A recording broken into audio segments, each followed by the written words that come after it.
Hello दोस्तों, welcome to the education channel. Education channel में आपका स्वागत है। मैं कार्तिक आपको एजुकेशन चैनल में स्वागत करता हूं। आज का हमारा चैप्टर है यानी केमिस्ट्री से लिया गया है एटॉम एंड मॉलिक्यूल, परमाणु और अणु, क्लास 9 के साइंस से लिया गया है।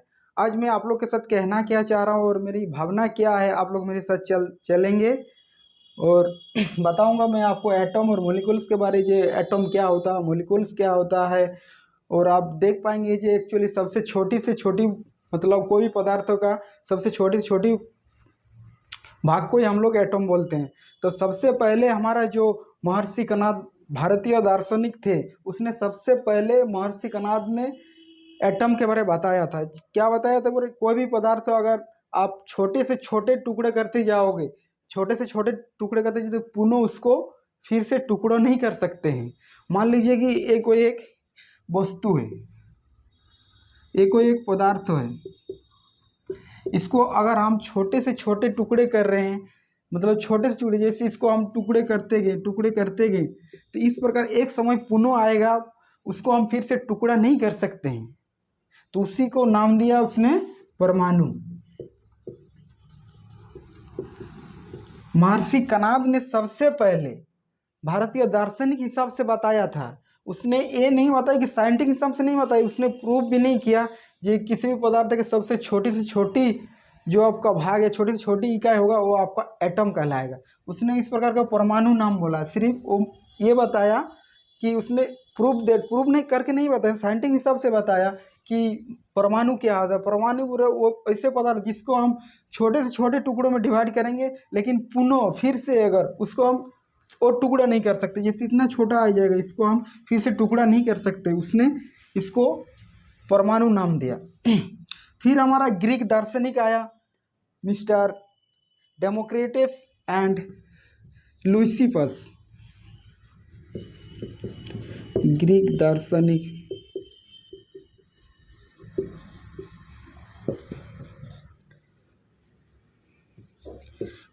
डेमोक्रिट्स एंड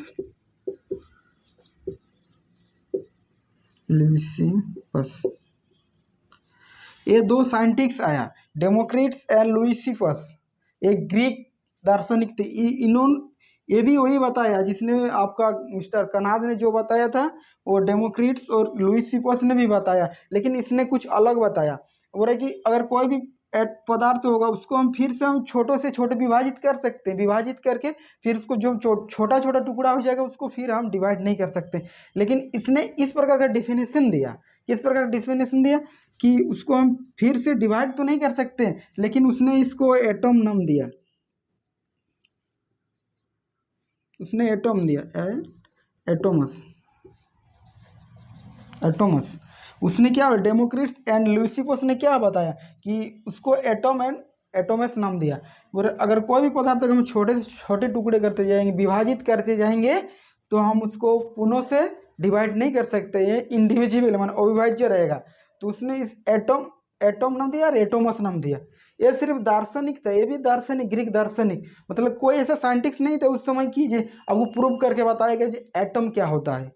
सिर्फ बोलचाल भाषा में वो बताया कि एटम सिर्फ इस प्रकार का है कि किसी पदार्थ का सबसे छोटी से छोटी टुकड़ा होगा, उसको फिर से डिवाइड नहीं कर सकते हैं। तो इसको इंडिविजुअल मतलब अविभाज्य कोणों से बना हुआ है। परमाणु जो बोल रहे अविभाज्य कोणों से, मतलब छोटी छोटी इकाइयों से बना हुआ, जिसको उसने एटम और एटोमस नाम दिया। जब इसने एटम और एटोमस नाम दिया, तो ऐसे और दो साइंटिस्ट आए। इसके बाद दो साइंटिस्ट आए, उसने सोचा कि यार जो हमारा एटम बन रहा है, उसने बोले कुछ तो रासायनिक केमिकल बन रहा है, रासायनिक फॉर्म में आपका रासायनिक परिवर्तन हो रहा है। अगर कोई एटम आपका कोई एलिमेंट्स यानी तत्व तत्व तो मिलके कोई यौगिक बना रहा है, उसने उस प्रकार का सोचा कि नहीं, कि परमाणु कुछ अलग होगा, इससे भी कुछ अलग होगा। तो उसने उस प्रकार का नियम दिया, उस प्रकार का नियम बताया कि किस प्रकार एक एलिमेंट्स यानी एक तत्व तत्व तत्व मिलके किस प्रकार का एक एलिमेंट्स का मतलब एक कंपाउंड का निर्माण कर रहा है, उस प्रकार हम लोग दिखेंगे। इसके बाद जो हमारा साइंटिस्ट आ रहा है,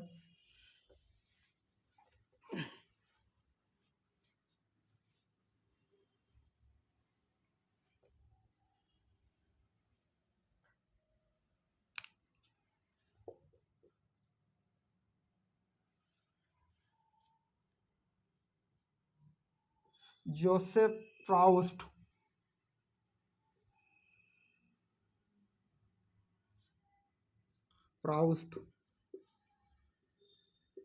एंड लोवेजियर, दो साइंटिस्ट आया। दो साइंटिस्ट ने, एक का नाम था जोसेफ प्राउस्ट, एक लवेजिया। ये दोनों ने मिल के दो केमिकल रिएक्शन यानी रासायनिक संयोजन का नियम दिया। ये दोनों ने, इसने एक अलग दिया, इसने एक अलग दिया।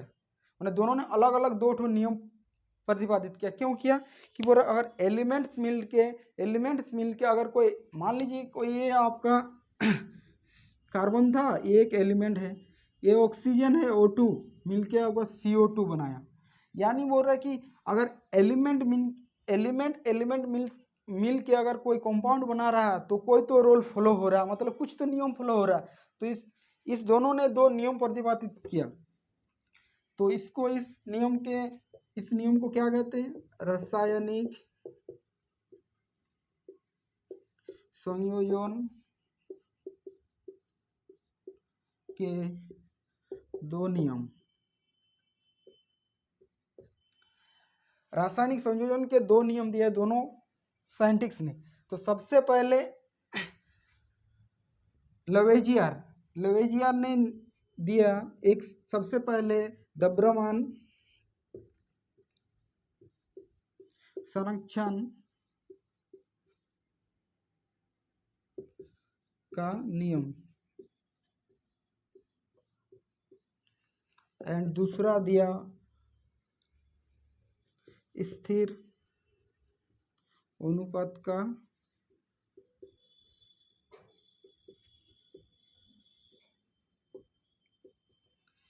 द्रव्यमान संरक्षण का नियम किसने दिया? लवेजियर ने दिया। एंड जोसेफ प्राउस्ट ने स्थिर अनुपात का नियम दिया। इस दोनों ने बोला कि कुछ ना कुछ तो केमिकल रिएक्शन हो रहा है, इसलिए दोनों ने दो नियम दिया। तो द्रव्यमान संरक्षण का नियम क्या कहता है और स्थिर अनुपात का नियम क्या कहता है?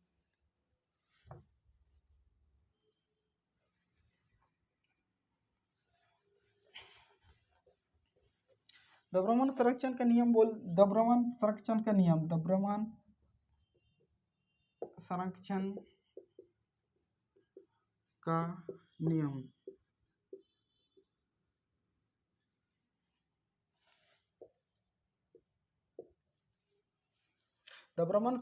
नियम क्या बोल रहा है? अगर कोई भी रासायनिक अभिक्रिया में अभिकारकों की कुल द्रव्यमानों की संख्या एवं उत्पाद में कुल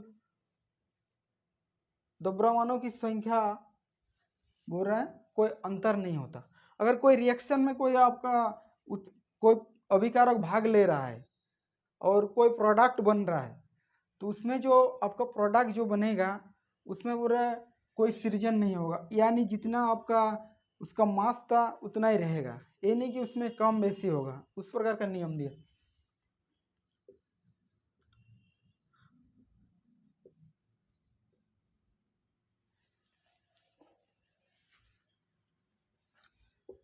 किसी पदार्थों का ना तो सृजन होता है ना ही विनाश। द्रव्यमान संरक्षण का नियम क्या बोलते हैं? किसी पदार्थ का ना तो सृजन होता है ना ही विनाश होता है, यानी किसी भी रासायनिक अभिक्रिया में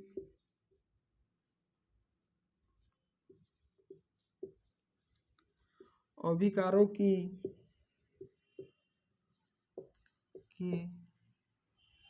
कुल द्रव्यमान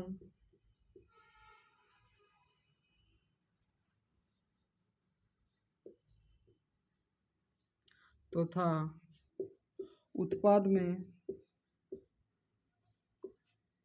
कुल द्रव्यमानों की संख्या में कोई अंतर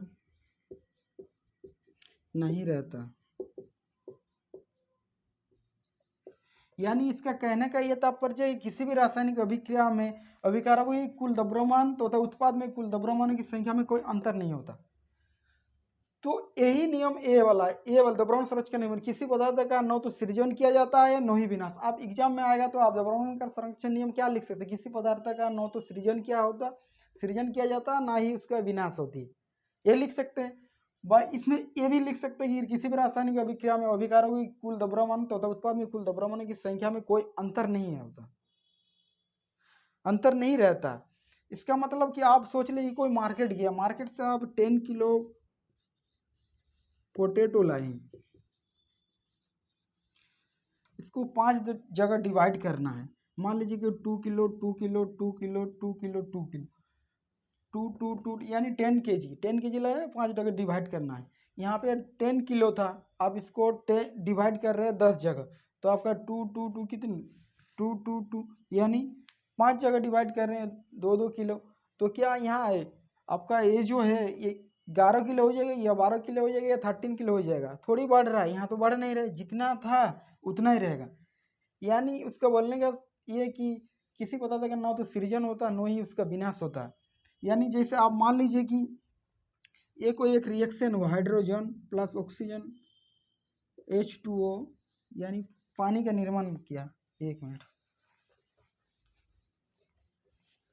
बता रहे हैं, जैसे कि आपका वाटर का निर्माण, जैसे H2 plus O2 equal to H2O, इसको संतुलित रासायनिक समीकरण करेंगे तो 2 लगा। ये रासायनिक संतुलित समीकरण है। यानी यहाँ पे हाइड्रोजन 2 था, यहाँ भी 2 था, यहाँ 4 हो गया, अभी 4 हो गया। ऑक्सीजन O2 2 था, यहाँ ऑक्सीजन भी 2 हुआ। यानी इसका बोलने का तात्पर्य ये है कि जितना आपका इस एलिमेंट है, ये जो एलिमेंट इसका जो द्रव्यमान होगा, इसका जो द्रव्यमान होगा दोनों सेम होगा। यानी कि यहाँ पे अगर द्रव्यमान इसका 13 किलो है या 14 किलो, यहाँ 13 है तो यहाँ 13 होगा, यहाँ 14 है तो यहाँ 14 होगा। उसका कहने का तात्पर्य है, आप देख सकते हैं इसका, जैसे इससे आप अगर निकालेंगे तो हो जाएगा। देखिए हाइड्रोजन कितना है, वे 2 इंटू, मान लीजिए हाइड्रोजन कितना है 2 इंटू आपका हाइड्रोजन 1 2 इंटू, अब मान लीजिए कि जैसे H2 मान लीजिए वाटर का क्या होता है H2O। अभी वाटर का कितना आ गया आपका, हाइड्रोजन 1 इंटू 2 प्लस ऑक्सीजन 8 16 यानी 18 होगा, 18 मास होगा MU। तो आपका जितना MU रहेगा उतना ही आप लिख सकते हैं उसमें MU। ठीक, तो ये आपका द्रव्यमान संरक्षण का नियम दिया, किसने दिया था, लवेजियर ने दिया था। फिर आता है मिस्टर जोसेफ प्रोस्ट।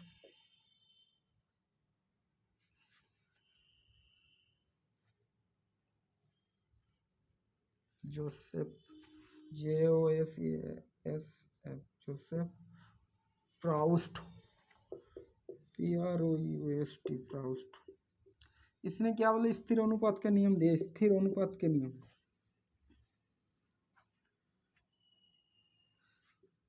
स्थिर अनुपात का नियम दिया।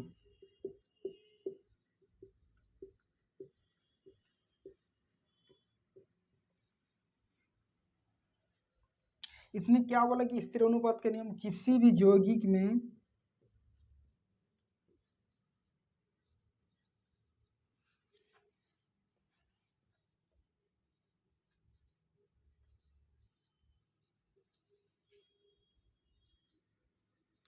किसी भी यौगिक में किसी भी यौगिक में द्रव्यमानों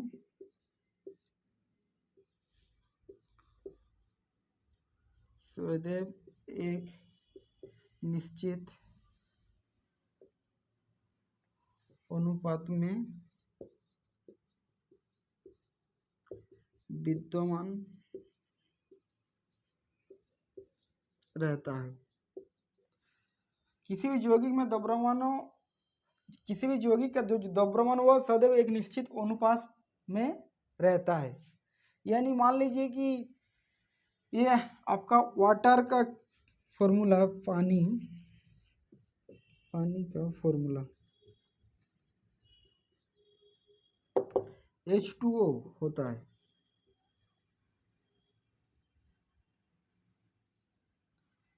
एक स्थिर अनुपात में, तो यहाँ पे किसी यौगिक है तो ये वाला यौगिक बना, ये जो यौगिक है H2O एक यौगिक है, तो इसमें हाइड्रोजन कितना, हाइड्रोजन का 2 एटम है एंड ऑक्सीजन का 1 एटम से मिलके वाटर का फॉर्मूला बनाया। तो वाटर का फॉर्मूला बनाया, हाइड्रोजन का 2 एटम मिलके एंड आपका एक ऑक्सीजन का एटम मिलके एक केमिकल फॉर्मूला बनाया किसका, पानी का।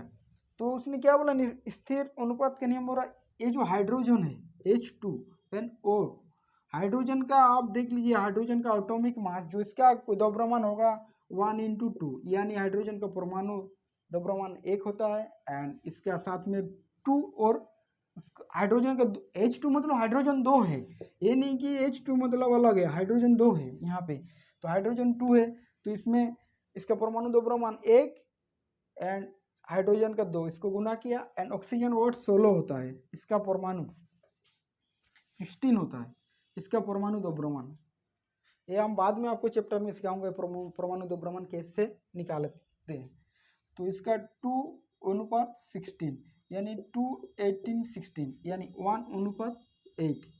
ये जो बताया स्थिर अनुपात का नियम जोसेफ प्रोस्ट, और किसी भी यौगिक का द्रव्यमान सदैव एक निश्चित अनुपात में रहता है। मान लीजिए ये वाटर था H2O, एक पानी था, अब पानी का फॉर्मूला क्या है H2O, इसका क्या अनुपात निकला 1:8, यानी उसका कहने का तात्पर्य कि आप कहीं भी जाइए, ये जो पानी है अगर उसमें आइस बन रहा है यानी बर्फ बन रहा है तो फिर भी उसका 1:8 अनुपात में रहेगा, 1:8। अगर वो स्टीम बन रहा है यानी भाप बन रहा है तो फिर भी कौन सा अनुपात में रहेगा 1:8, उसका कहने का तात्पर्य है। तो इस प्रकार के जैसे ओमेनिया NH4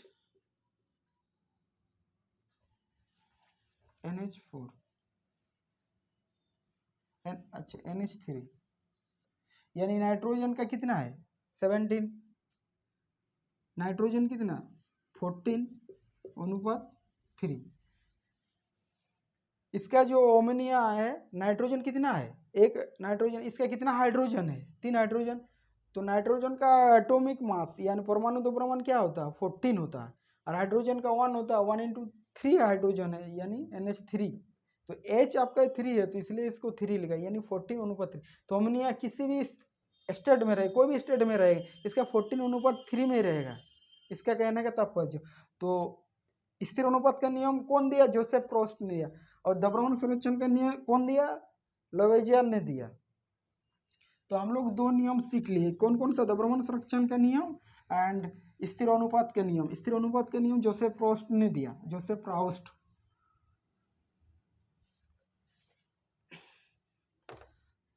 आइए जानते हैं अभी परमाणु के बारे में। सबसे बड़ी बात है कि परमाणु हमारा अभी तक तो जितना सारा था ये दार्शनिक हिसाब से बोल रहा था, इसने 2 नियम बताया, जो 2 नियम बताया आपको वो तो कुछ केमिकल फॉर्मूला से बताया, लेकिन जॉन डाल्टन आया इसके बाद भी, जो एक साइंटिस्ट आया उसका नाम था एक जॉन डाल्टन, जिसने परमाणु को क्या बोले साइंटिफिक रूप से मतलब प्रूव करके दिखाया कि नहीं एटम ऐसा होता है, एटम का कुछ भाग इस प्रकार है, एटम में कुछ और भी अलग पाया जाता है, उस प्रकार को डिफाइन दिया, मतलब वो प्रूव किया। इससे पहले जो था आपका साइंटिस्ट, वो लोग सिर्फ दार्शनिक हिसाब से बता रहे हैं, मतलब कोई प्रूव नहीं किया जे नहीं आपका परमाणु इस प्रकार का होता है। तो इसको जॉन डाल्टन आया, उसने 1766 का एक इंग्लैंड गरीब परिवार में उसका जन्म हुआ, 1766 जॉन डाल्टन। 1766 बर्थडे यानी उसका जन्मदिन। उसने 12 इयर्स में वो एक स्कूल का टीचर बना एंड 7 साल बाद वो एक स्कूल का प्रिंसिपल बना। तो जॉन डाल्टन एक इंग्लैंड में उसका जन्म हुआ, एक गरीब परिवार में हुआ था, उसका जन्म 1766 में हुआ। एंड उसने 12 ईयर्स में एक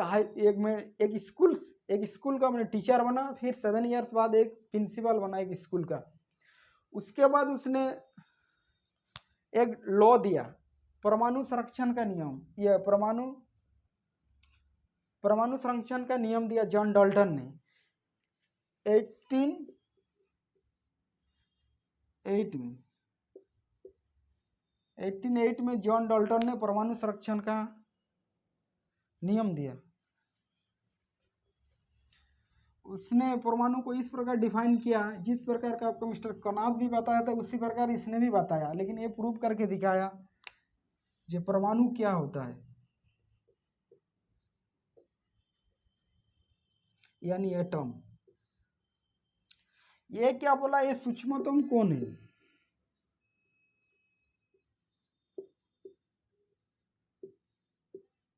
ये सूक्ष्मतम है, सबसे छोटा है, यानी स्मॉलेस्ट।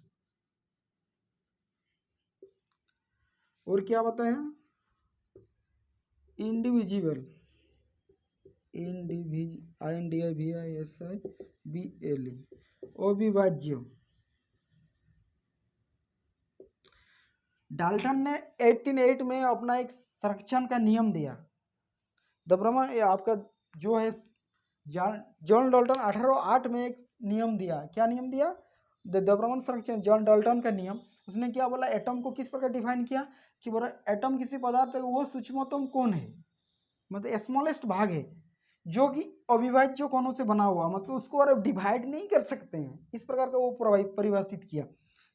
तो सबसे आपसे सवाल पूछा जाएगा कि ऐसा कौन सा साइंटिस्ट था जिसने कि परमाणु का खोज किया, तो जॉन डाल्टन का नाम आएगा। ये नहीं कि महर्षि कनाद आएगा, या नहीं लुइसिपस आएगा, या नहीं डेमोक्रिटिस से आएगा, ये सब किसी का नाम नहीं आएगा। अगर आएगा तो किसका नाम आएगा? जॉन डाल्टन का नाम आएगा, क्योंकि इसने सबसे पहले इसने ही आपको बताया कि परमाणु साइंटिस्ट हिसाब से, यानी प्रूव किया कि इंडिविजुअल होता है, अविभाज्य कोणों से बना हुआ होता है।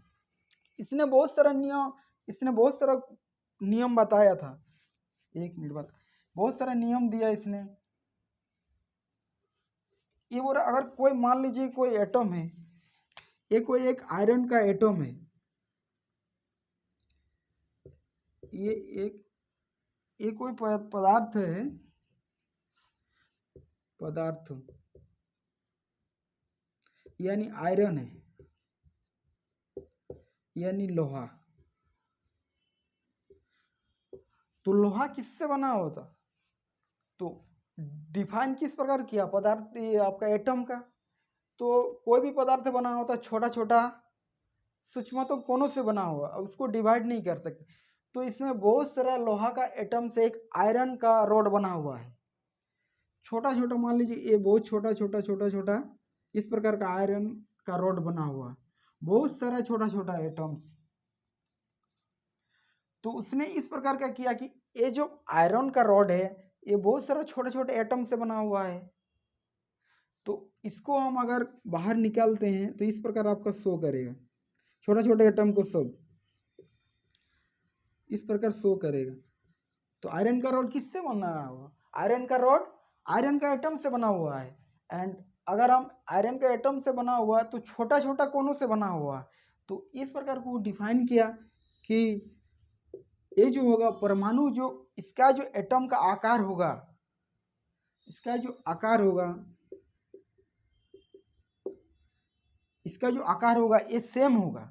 यानी कि ये जो एटम है ये एटम अलग अलग आकार का नहीं होगा, ये सेम आकार का होगा अगर आयरन का रॉड से बना हुआ है।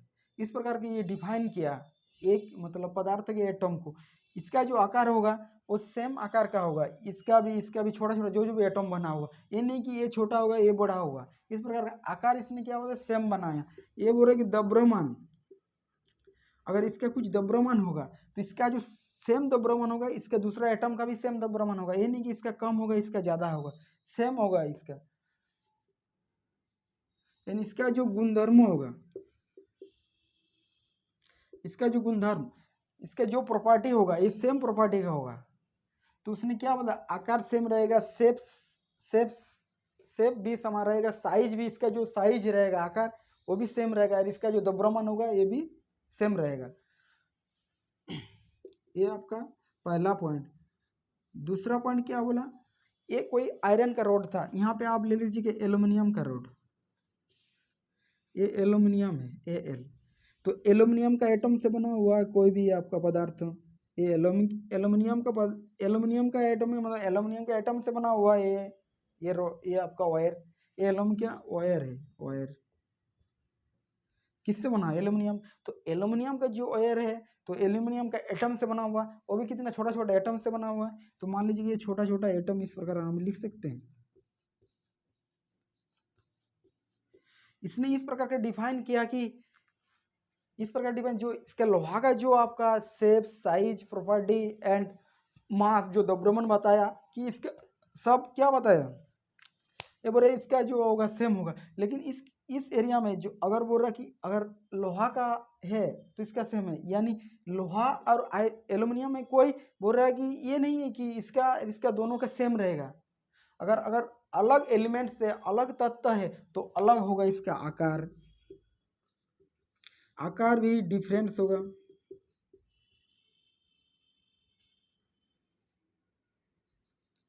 इसका आकार भी डिफरेंस होगा, द्रव्यमान भी अलग होगा, आकार, द्रव्यमान, साइज साइज भी अलग होगा, यानी यार प्रॉपर्टी भी अलग होगा।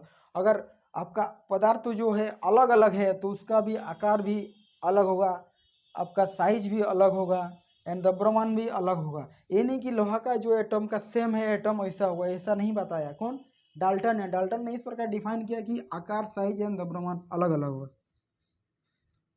फिर बोल रहे कि ये कोई छोटा छोटा एटम मिलके, छोटा छोटा तत्व मिलके, छोटा छोटा एलिमेंट्स मिलके एक बोल रहा एक यौगिक का निर्माण करता है, मतलब एटम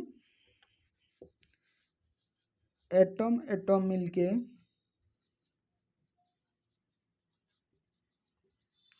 यौगिक के निर्माण करता।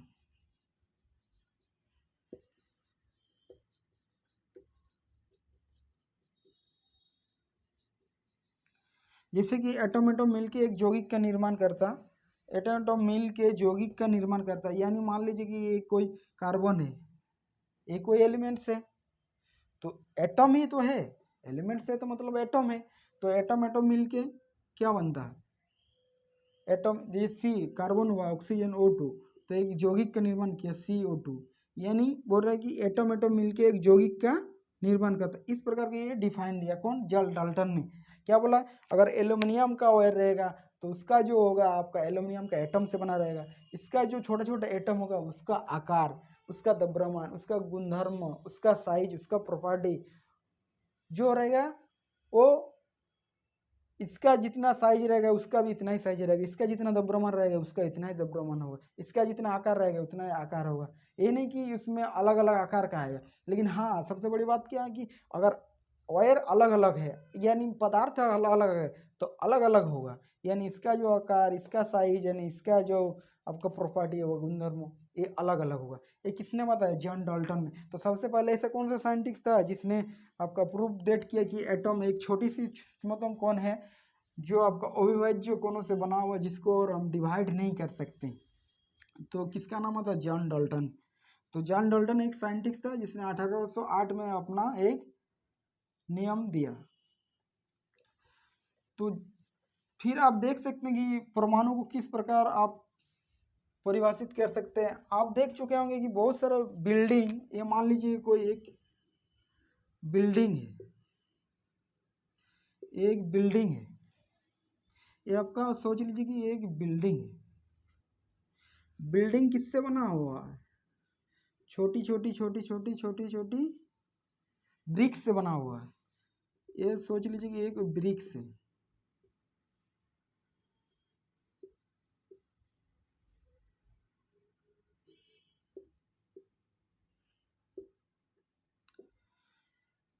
ये बिल्डिंग है,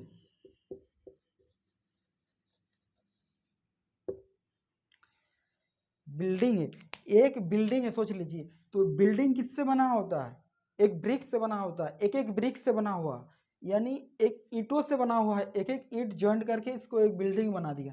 तो हम अगर पूछेंगे आपको जो ये बिल्डिंग का सबसे छोटी सूक्ष्मतम कौन क्या है, मतलब सूक्ष्मतम कौन क्या है, तो एक आपका ब्रिक्स आएगा।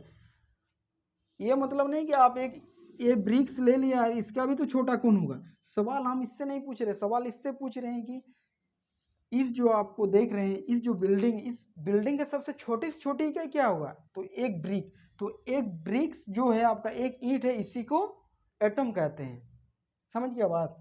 तो इसलिए बिल्डिंग सबस्टेंस बोला जाता है आपका परमाणु, ये आपका एटम को बिल्डिंग सबस्टेंस बोला जाता है, किसको, एटम को। तो हम एटम को डिफाइन किस प्रकार से, सूक्ष्मतम कौन है, जो अविभाज्य कोणों से बना हो, जिसको हम डिवाइड नहीं कर सकते, वो छोटी से छोटी। तो परमाणु का आकार क्या होगा, परमाणु का आकार बता सकते हैं। परमाणु का आकार होगा कि उस किस आकृति, मतलब उसका रेडियस क्या होगा, रेडियस परमाणु का। मान लीजिए कोई एक आपका सर्किल है, ये कोई आपका वृत्त है। एक वृत्त का क्या रहता है, एक केंद्र रहता है, इसमें एक अगर जॉइंट कर दिया तो इसको रेडियस बोलते हैं, यानी इसको क्या बोलते हैं, त्रिज्या बोलते हैं। तो हर एटम में तो ऐसा है छोटा छोटा, इसमें भी तो ऐसा करके बना हुआ है, तो इसका भी तो कुछ रेडियस होगा। तो एक रेडियस यानी इसका भी कोई त्रिज्या होगा एटम का। तो एटम का जो आपका त्रिज्या होता है बहुत ही छोटा होता है, बहुत ही छोटा होगा, 0.0000 कुछ होगा समथिंग, 10⁻19 मीटर बराबर 1 नैनोमीटर।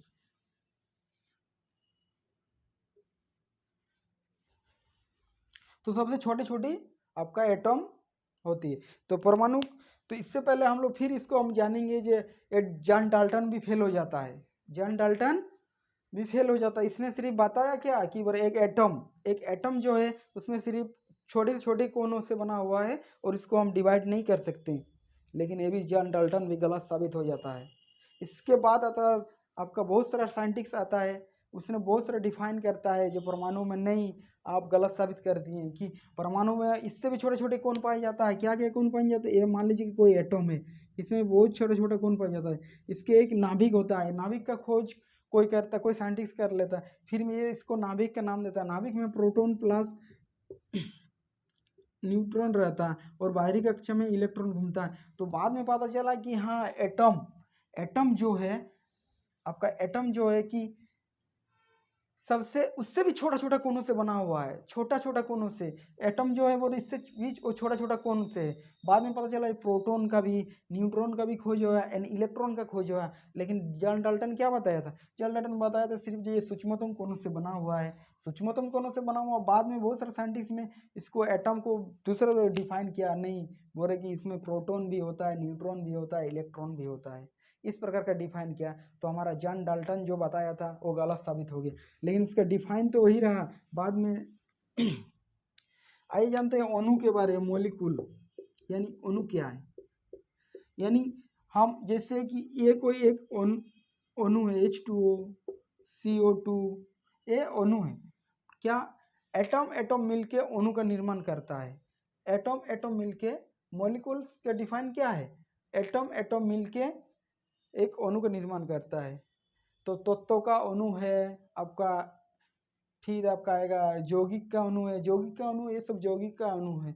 तत्व का जैसे हुआ आपका एल्युमिनियम हुआ, कॉपर हुआ, सोडियम हुआ, मैग्नीशियम हुआ, इस प्रकार का है इसका तत्व के अणु।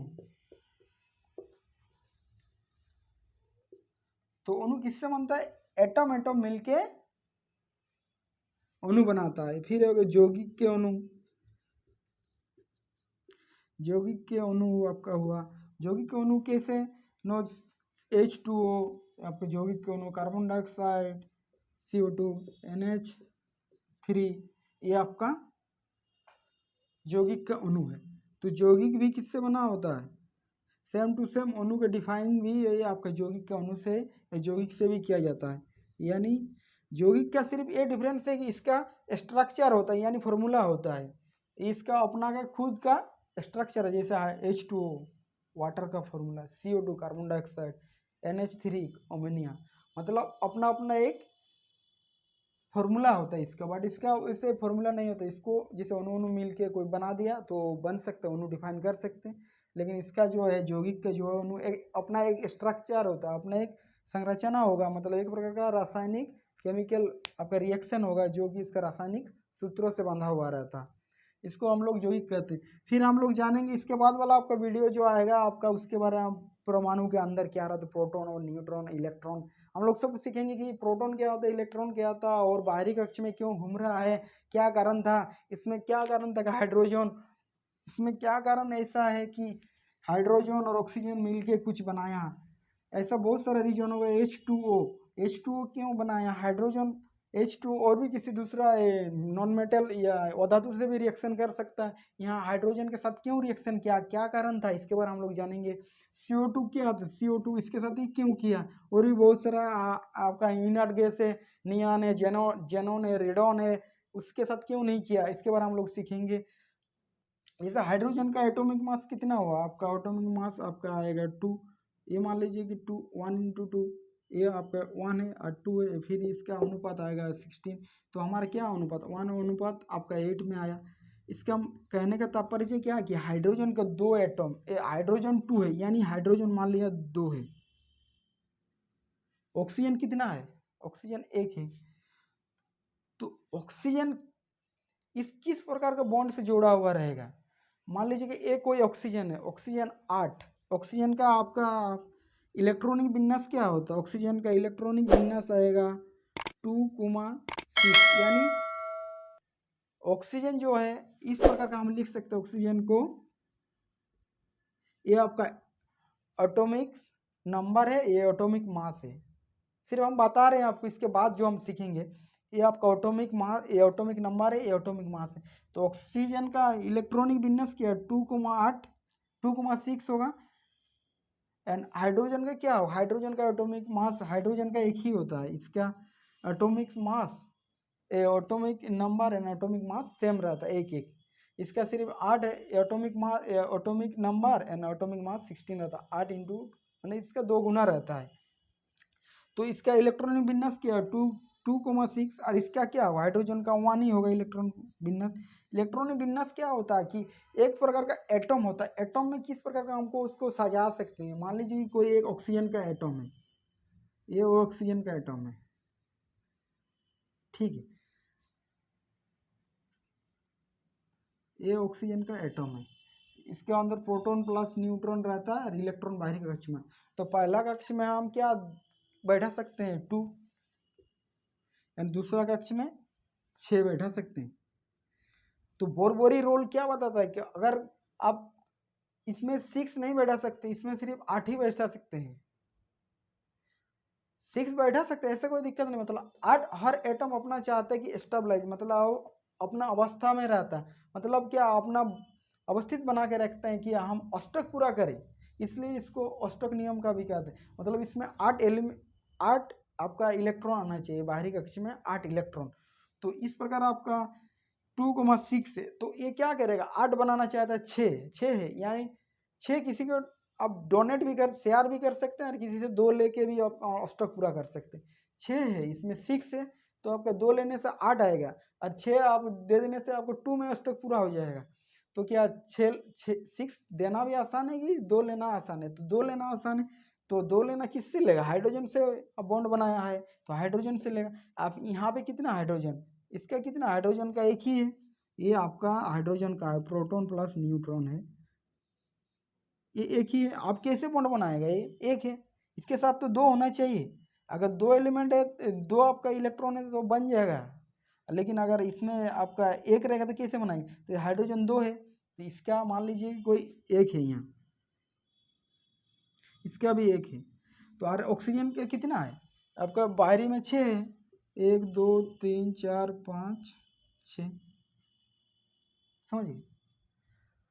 तो ये क्या बोलेगा, चलो दोनों दोनों शेयर करके ले देते हैं, ये इससे मिला लेगा, ये इससे मिला लेगा, तो इस प्रकार हम लिख सकते हैं कि हाइड्रोजन का ऑक्सीजन बराबर इस प्रकार आपको किताबों में लिखा हुआ रहेगा, जिस प्रकार का बॉन्ड बनाया क्यों बनाया? क्योंकि इसका जो आपका इलेक्ट्रॉन था इसके साथ इसके शेयर किया, अपना बॉन्ड बना। इस प्रकार कार्बन डाइऑक्साइड भी अपना इस प्रकार का बॉन्ड बनाया है कार्बन डाइऑक्साइड के साथ। ठीक है, तो आज के लिए इतना ही फ्रेंड। और अगर वीडियो अच्छा लगे तो आप शेयर करें, ज़्यादा से ज़्यादा शेयर करें। Thank you so much. Radhe Radhe, Ram Ram.